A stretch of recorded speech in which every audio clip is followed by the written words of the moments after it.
ચાલો વિદ્યાર્થી મિત્રો, મસ્ત મજાનો પ્રશ્ન જોઈએ। આ પ્રશ્ન ટેટ 1 2014 માં પૂછાયો છે, ગુજરાતી વ્યાકરણનો છે। તો મસ્ત રીતના આપણે સોલ્યુશન જોઈએ।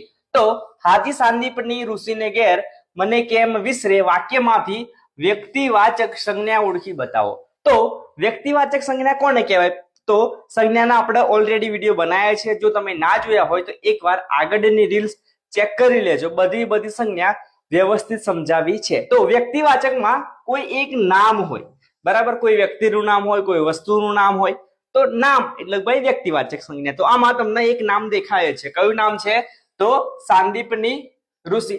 તો આ સાંદીપની ઋષિ છે એ આપણું થઈ જશે વ્યક્તિવાચક સંજ્ઞા, બરાબર। હવે બીજો એક પણ પ્રશ્ન જોઈ લઈએ કે નીચે આપેલ શબ્દોમાંથી આપણે પર પ્રત્યય શબ્દ દર્શાવો। તો અહીંયા પ્રત્યયનો પ્રશ્ન છે, તો પ્રત્યય અને પાછો પર પ્રત્યય। તો પર પ્રત્યય એટલે શું? તો શબ્દની પાછળ જે આપણે પ્રત્યય લાગે છે એને પર પ્રત્યય કહેવાય।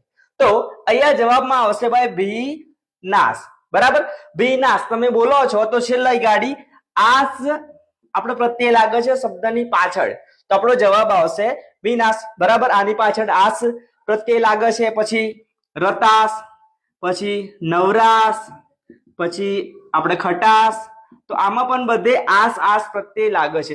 બીજા પણ પ્રત્યય છે કે જે પાછળ લાગે છે, એવા છે ઈ છે, પછી ઘી છે, પછી ગીરી છે, પછી ઈક છે, બરાબર। ઘણા બધા પ્રત્યય છે। આપણે અલગ જો તમે કહેતા હોય તો આપણે પ્રત્યયનો એક બીજો અલગ વિડીયો બનાવીશું અને તમને થોડુંક વ્યવસ્થિત સમજાવવાનો પ્રયત્ન કરીશું। તો આવા પ્રશ્નો એકવાર તમે જોજો, બરાબર। વિષય વસ્તુ સાથે આપણે પદ્ધતિ શાસ્ત્ર પણ જોવાનું છે, પણ આવા વ્યાકરણના પ્રશ્નો પણ થોડાક તમે જોઈ લેજો, તો આવા રોકડા માર્ક જવા ના જોઈએ।